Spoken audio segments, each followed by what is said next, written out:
Le Forum des projets urbains part maintenant à Toulouse. Je reçois Emmanuelle Brassier, vous êtes directrice grand projet de Cogedim Midi-Pyrénées et vous avez présenté lors de ce Forum des projets urbains un projet qui s'appelle le projet du quartier Guillaumet à Toulouse. Vous pouvez nous dire un petit peu plus de la genèse de ce projet et puis qu'est-ce qu'il représente en termes de surface puis de localisation au sein de Toulouse?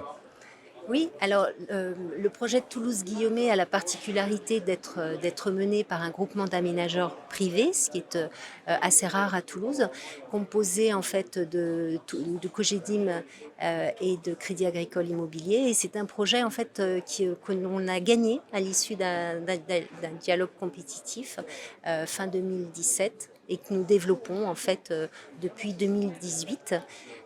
Grosso modo, les chiffres clés, un terrain de 13 hectares, un ancien site militaire, donc propriété de l'État, qui a été vendu par l'État dans le cadre de la loi Duflot pour faire des logements, notamment des logements sociaux, donc dans un cadre très réglementé, avec une constructibilité qui était donnée, donc une constructibilité de l'ordre de 100 000 mètres carrés, avec 80% de logements, donc 45% de logements sociaux, locatifs sociaux, 10% de PSLA et du logement privé.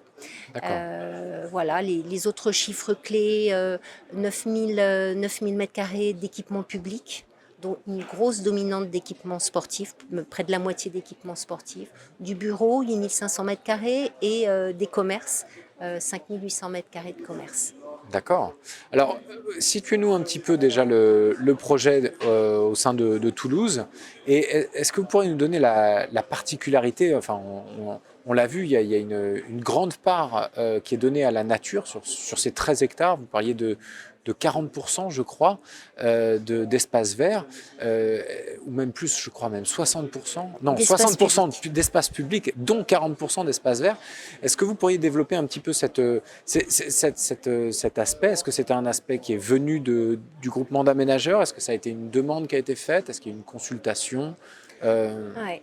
Alors, ce projet, en fait, a été le fruit d'une concertation initiale menée par Toulouse Métropole en 2016 et qui a vraiment demandé aux gens ce qu'ils attendaient de l'ouverture de ce terrain. C'était un terrain qui était complètement fermé et donc, en Oui, fait, terrain militaire, terrain oui. militaire complètement fermé et qui était un véritable verrou pour les quartiers avoisinants. Et donc, en fait, c'était une opportunité pour tout le tissu local de pouvoir occuper 60% d'espace public. Donc, en fait, nous, on a repris cette concertation et on a mené une concertation très volontariste début 2018 en allant chercher les gens et en leur disant venez discuter avec nous, on a besoin de savoir ce que vous attendez de cette ouverture, de cette opportunité foncière.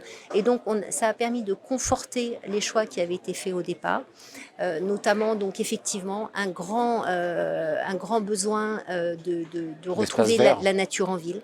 Voilà, donc Christian De Villers, qui est l'urbaniste de ce projet, avait identifié ces éléments clés, donc avait fait revenir un grand jardin central au cœur du projet. Donc ça, c'était un élément qui a été énormément plébiscité lors de la concertation.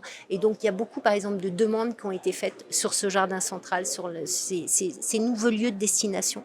On avait un stade, donc on a réaménagé en une grande plaine de jeux avec en offrant des fitness, etc. Aussi demandé dans la concertation, et des lieux de destination plus métropolitaine avec des commerces, et puis 2 tiers-lieux, dont un métropolitain qui va être réalisé dans une ancienne soufflerie, qui est un équipement complètement incroyable avec un immense tube à l'intérieur, un bâtiment de 1000 mètres carrés au sol sur 15 mètres de haut, un truc complètement incroyable, donc, dont on va lancer un appel à projet pour trouver un opérateur. Et donc un autre tiers-lieu qui va être dédié à l'éco-responsabilité sur plus de 1000 mètres carrés, avec un café-cantine, avec des ateliers de réparation, une ferme urbaine, et qui va être développé par Signoco sur le modèle de la recyclerie Porte de Clignancourt. Donc ça a été vraiment des éléments qui ont été demandés lors de la concertation et qu'on a intégrés dans notre projet. Ok. Et alors, si vous pouvez donner le mot de la fin, on peut dire, parlez-nous un petit peu de de l'état actuel du projet. Où est-ce qu'on en est, où en sont les permis de construire, le phasage de cette opération? Alors, ce qui était intéressant dans le montage qu'on avait proposé, c'est qu'avec la double casquette Oui, aménageur privé, on a pu faire tout le portage financier de départ. Et avec la casquette promoteur, on a pu, avec l'équipe de Christian de Villers, tester en fait ses ambitions architecturales, puisque Christian de Villers a été l'architecte des premiers îlots, donc qui ont d'accord. permis en fait en temps masqué, pendant qu'on montait le dossier réglementaire, d'élaborer les premiers permis de construire. Donc en fait, sur une opération qui a été lancée en début 2018, Mhm. les chantiers, la démolition est intervenue, le démantèlement est intervenu en 2020, les débuts des chantiers bâtiments fin 2020 et les premiers habitants vont être là en 2022. D'accord, Voilà, très bien. jusqu'à 2025. Voilà, c'est un échelonnement jusqu'en Jusqu'à 2025, 2025. voilà. D'accord, très bien. Voilà. Et avec une grosse dimension de lien social. On est aidé par une socio-urbaniste qui nous accompagne justement pour activer tous ces liens et pour éviter ce qu'on peut appeler la brutalité de l'ouverture des espaces publics. C'est-à-dire que tout d'un coup, à un moment clé, on coupe le ruban, on ouvre les espaces et puis tout le monde les découvre. Là, on associe tout le monde Mhm. à Au ces fur et à espaces mesure. publics. Voilà, Mhm. dans le cadre d'actions de préfiguration, de rencontres.